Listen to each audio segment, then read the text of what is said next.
Bad news hasn't given the Ravens a single break this week, and everything started to fall apart right after that rough loss to the Bengals.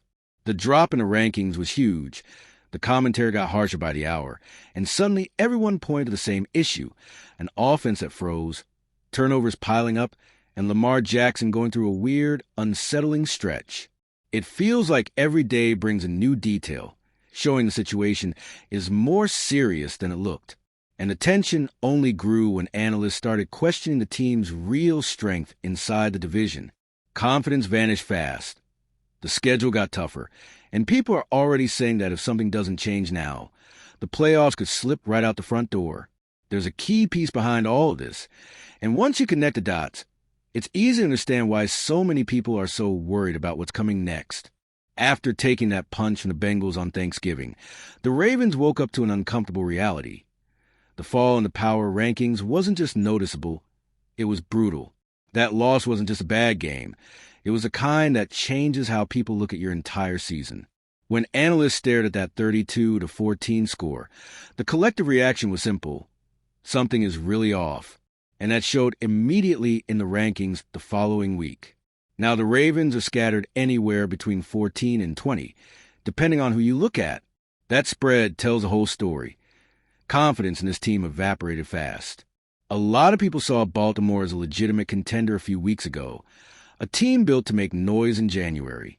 But after a performance like that, the tone flipped completely, almost like the curtain dropped, and everyone suddenly saw a far more fragile team. But the fall isn't just about the scoreboard. It's about the way the team played. It was a flat performance, full of mistakes, with that uneasy feeling that something basic was missing. It didn't look like the same group that had been stacking wins and controlling games. For analysts, that lit a pretty loud alarm. Maybe Baltimore isn't as trustworthy as everyone thought. And when the level drops that hard, the rankings react instantly. That shift in perception opened the door to a question that kept popping up everywhere. Is this just a collective problem, or is there one key piece dragging everything down? And when you look closely, it gets harder and harder to ignore who sits in the center of almost every criticism. And that's exactly where the next point hits. The thing that really stood out after the loss wasn't just a fall in the rankings. It was how everyone suddenly pointed to the same person, Lamar Jackson. Overnight, he became the center of every conversation, like every issue on the team was echoing through him. He's going through the worst stretch of his career, and that made a lot of people question whether he can actually pull this team out of the hole. The recent numbers don't help at all. No passing touchdowns in the last games, and that accuracy he's always carried as a strength just isn't there right now. Every missed throw, every slow read chipped away at the image of confidence he built over the years. It's not that he forgot how to play, but he's clearly not himself, and everyone feels the weight of that. And when a star hits a stretch like this, the impact goes way beyond the field.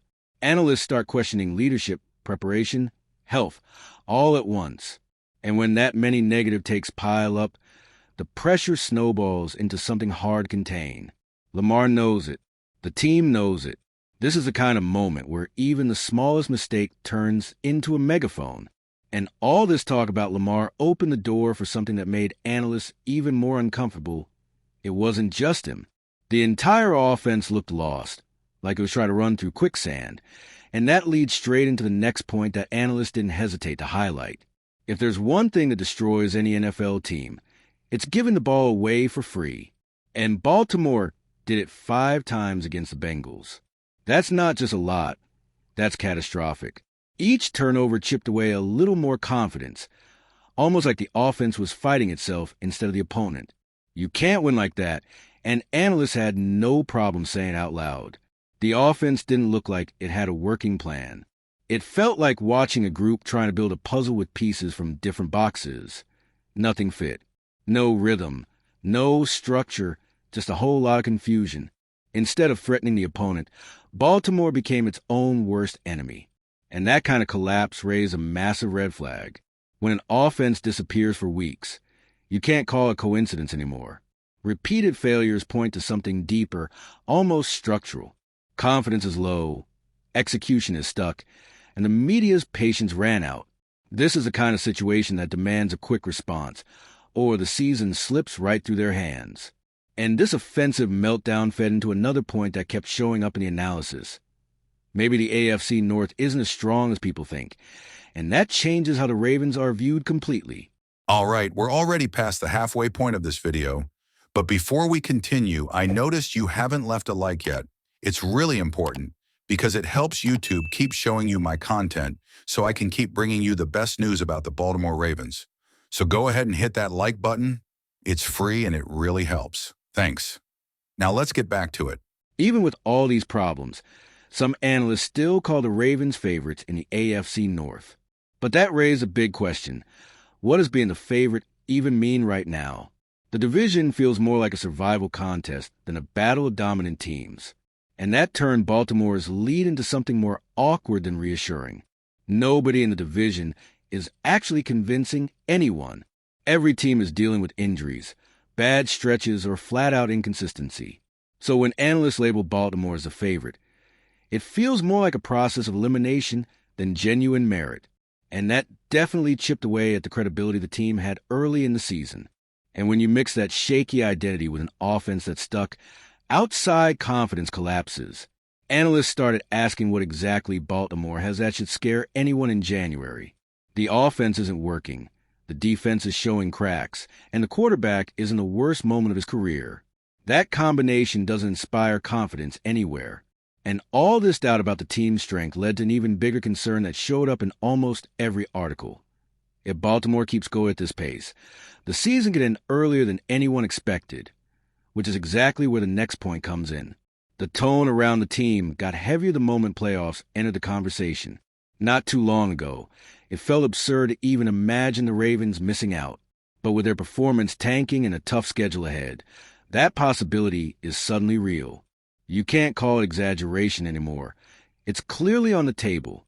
The stalled offense, injuries, and Lamar's rough stretch created a perfect storm. The next games include 2 matchups with the Steelers, plus the Packers and Patriots, and none of them offer a moment to breathe. Every game turned into a survival test, and the team hasn't shown clear signs of bouncing back.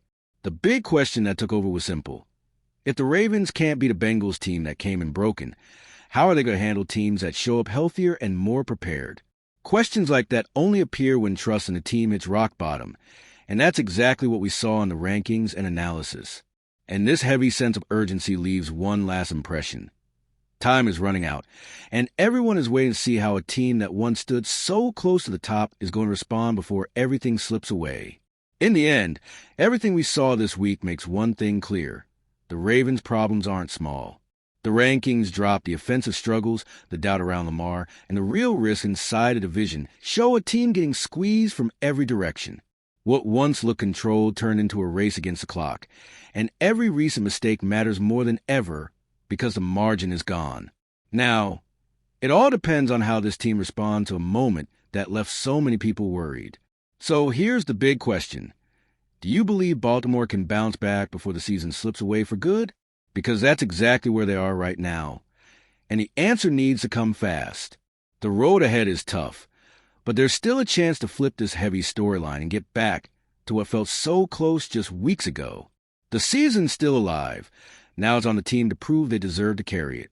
And if you, just like me, are passionate about the world of football and want to learn more about the Ravens' legacy, don't leave this video without sharing it with that friend who is also a Baltimore Ravens fan and will love this content. See those video suggestions on your screen? The first one was handpicked just for you, and the other is a recommendation from YouTube itself.